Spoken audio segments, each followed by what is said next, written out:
ملک صاحب، جیسے کہ کہہ رہے ہیں شبر صاحب کہ کچھ بینکس کے ٹریجریز جو ہیں وہ فاؤل پلے کر رہے ہیں، اور اگر وہ فاؤل پلے کر رہے ہیں تو ان کو ایک سبق سکھانا چاہیے، ایک ایگزامپل بنا دینا چاہیے باقیوں کے لیے، تاکہ اس قسم کے فاؤلز باقی لوگ یا باقی بینکس جو ہیں وہ نہ پلے کریں۔ ایک تو یہ مجھے سمجھا دیں یہ ممکن ہے یا نہیں ہے، اور دوسرا ایکسٹرا آرڈنری میئرز کی باتیں کر رہے ہیں، ایکسٹرا آرڈنری میئرز کون سے ہو سکتے ہیں وہ جو لیے جا سکے؟ مطلب بیسیکلی بات جو شبر صاحب کر رہے ہیں وہ out of the box thinking کی کر رہے ہیں، تو out of the box thinking کیا ہو سکتی ہے؟ دیکھو، شبر صاحب نے بالکل بجا فرمایا ہے، یہ چیئرمین بھی رہے ہیں اور ماشاءاللہ ان کا بڑا تجربہ ہے خاص طور پر فائنانس کا۔ تو جہاں تک گورنر صاحب کی بات ہے تو گورنر صاحب سے بڑا میرا خیال متبر ذریعہ تو کوئی ہو ہی نہیں سکتا۔ اگر ایک ملک کا گورنر ہے جو ملک کا امین بھی ہے اور وہ کہہ رہا ہے کہ بینک اسپیکولیشن کر رہے ہیں، تو اس میں تو پھر شک کی گنجائش رہتی نہیں ہے، اور اس میں جو ہے اسٹیٹ بینک کے پاس ہی ویپن ہے ان کو سیدھا کرنے کے، اور اس کا طریقہ یہ ہوتا ہے جو پہلے بھی یہ ہوتا تھا، تو ایک دفعہ پہلے بھی یہ بات ہوئی تھی، اور پھر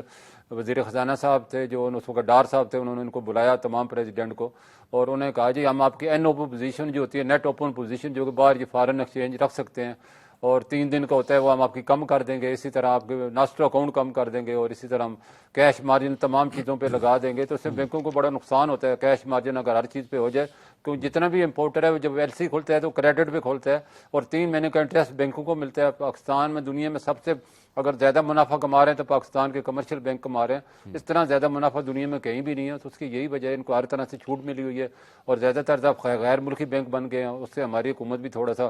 وہ ایکشن نہیں لیتی جو لینا چاہیے۔ میں سمجھ اسٹیٹ بینک کا یہ رول ہے، اس کو رول ادا کرنا ہے اور ان کو قابو کرنا ہے، ورنہ ڈالر کا ریٹ اسی طرح بڑھتا رہا تو پاکستان ایک دفعہ ڈیفالٹ کے قریب پہنچ چکا ہے اور پہنچ جائے گا۔ تو اس سے میں سمجھتا ہوں حکومت کو بھی اور اسٹیٹ بینک کو سخت ایکشن لینا چاہیے، اور جیسا کہ آپ نے کہا ہے بالکل ان کو قابل مثال بنانا چاہیے، عبرت کا نشان بنانا چاہیے۔ ملک کی اکانومی سے کھیل رہے ہیں، پاکستان کے اگر پیسے سے کھیل رہے ہیں، اور جہاں تک اس کو روکنے کا تعلق ہے،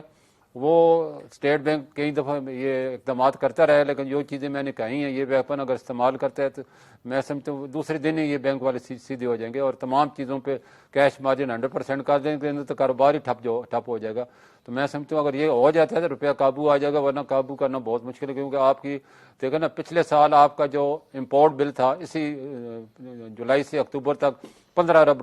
ڈالر تھا، آج 25 ارب ڈالر ہو گئے، اور 4 مہینے کا خسارہ اگر آپ کا 10 ارب ڈالر ہے تو یہ مطلب 12 مہینے میں 15 سے 20 ارب ڈالر جائے گا، تو آپ کیسے قابو کریں؟ کتنے کی آپ قرضے لیں گے؟ ایسے ہی کہیں وقت نہ ہو کہ ہم قرضے لینے کے لیے ہم دفاع کے لیے پیسے نہ بچیں، اور دنیا کی جو اس وقت سازش ہے وہ یہی کہ پاکستان کو امپورٹر کنٹری بنا کے اس کو اتنے قرضوں پہ جکڑ دیا جائے کہ قرضے واپس کرنے کے قابل نہ رہتا کہ ہماری فوج کو اور ہماری اکانومی کو تباہ کیا جائے۔ تو سوچنے کا مقام ہے حکومت کا بھی، فوج کا بھی، اور سب کا، اور بینکوں کا خاص طور پہ۔ وہ انہوں نے ملک کو بچانا ہے اور پے کو انہوں نے مستحکم کرنا ہے، اور اس طرح ہمیں امپورٹر کنٹری کی بجائے ہمیں ایکسپورٹر کنٹری بننا ہوگا، ویلیو ایڈڈ میں ہوگا، پروڈکشن میں آئے گا، ورنہ جتنے مرضی آپ روپیہ گرا لیں۔ اگر آپ دیکھیں 2018 میں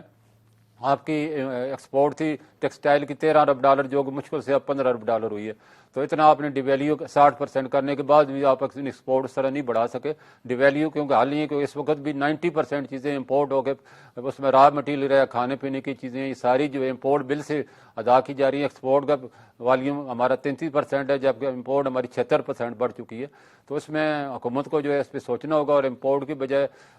ٹھیک ہے جتنے بھی صنعتی ادارے ہیں یا جتنے بھی انڈسٹریسٹ ہیں وہ کہتے ہیں جی ہم تو را مٹیریل امپورٹ کر رہے ہیں، مشینری جو 41% امپورٹ ہوئی ہے پچھلے 4 مہینے میں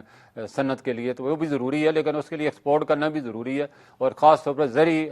پیداوار جو کہ اس وقت ہماری سالانہ 10 ارب ڈالر کے اجناس ہم امپورٹ کر رہے ہیں، اور 12 ارب ڈالر کے ہم کروڈ آئل امپورٹ کر رہے ہیں، 22 ارب ڈالر تو ہمارے یہیں چلا جاتا ہے۔ تو ان کو سوچنے کا مقام ہے، ہمیں بجلی کو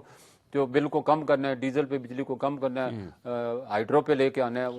ورلڈ بینک نے کہا ہے کہ ہم 5 ارب ڈالر سالانہ بچا سکتے ہیں اگر ون پہ، سولر پہ اور ہائیڈرو پہ لے جاتے ہیں۔ تو ہمیں یہ ابھی کرنے کا وقت ہے، اس کے بعد آپ کب کر گئے، کب خواب غفلت سے اٹھیں گے جب پاکستان تباہ ہو جائے گا۔ ٹھیک